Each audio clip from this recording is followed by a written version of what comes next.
Good day, everyone. So we're here to talk about Gaucher's disease. By the way, I am Rexonjoy Baloca, and we're together with Ma'am Rosamay Calo. So, what is Gaucher's disease? Gaucher's disease is an inherited condition characterized by insufficient levels of enzymes called glucocerebrosidase, also called beta glucosidase. It is named for a French physician, Philippe Gaucher, who first described the condition. Its fundamental cause is the mutations in the gene, which is caused by autosomal recessive disorder, or when you inherit the two changed genes, one from each parent. The second is the low levels of glucocerebrosidase, or GCase, an enzyme that breaks down a fatty chemical in the body called glucocerebroside. Molecules involved.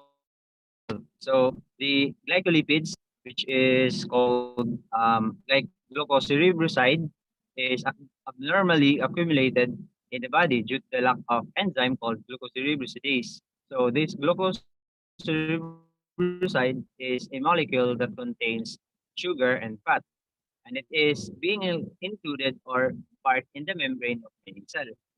These molecules is also a set of reaction that requires enzyme, which is the enzyme glucocerebrosidase. So properties of molecules that are affected. So here in this station, we can see the glucocerebroside being attached or being part of the membrane of the cell. So once this cell becomes old or damaged, it is then engulfed or eaten by the macrophage.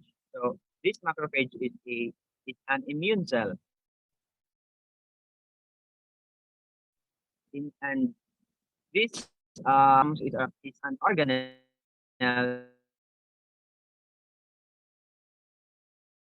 it breaks down the substance to be either discharged or reused by the body.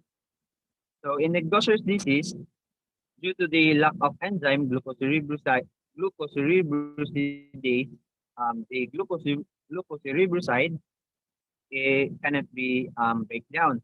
Thus, it accumulates inside the lysosome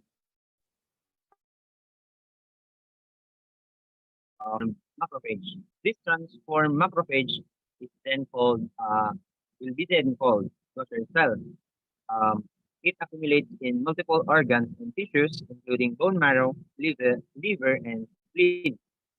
These Gaucher cells release lysosomal enzymes and inflammatory signals that causes immune response and production of scar tissue, resulting to characteristic signals and symptoms. So in Gaucher's disease, there are three types: the type 1, type 2, and type 3. In type 1, some individuals are asymptomatic, meaning you can see the symptoms within the individual.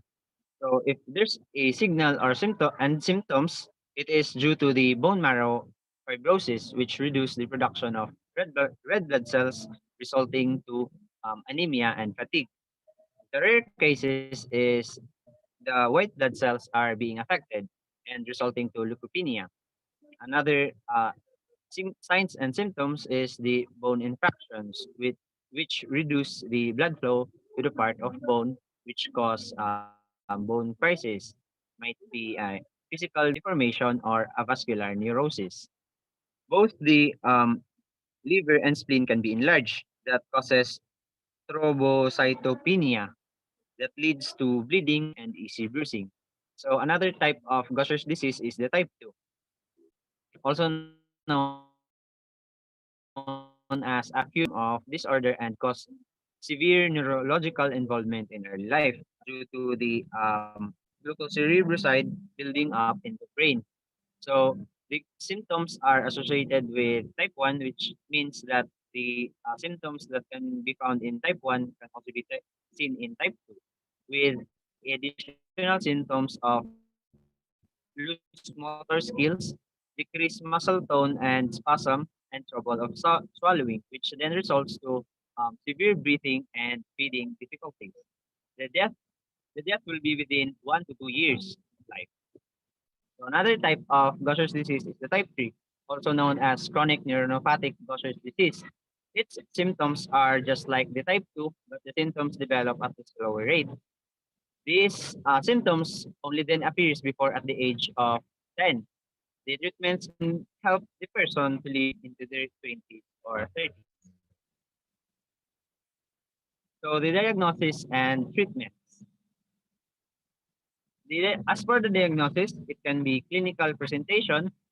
It can also be measuring the glucocerebrosidase inside enzymes activity, which is in the blood test through blood test. So another type is the genetic testing, which is to look for mutation in TBA gene.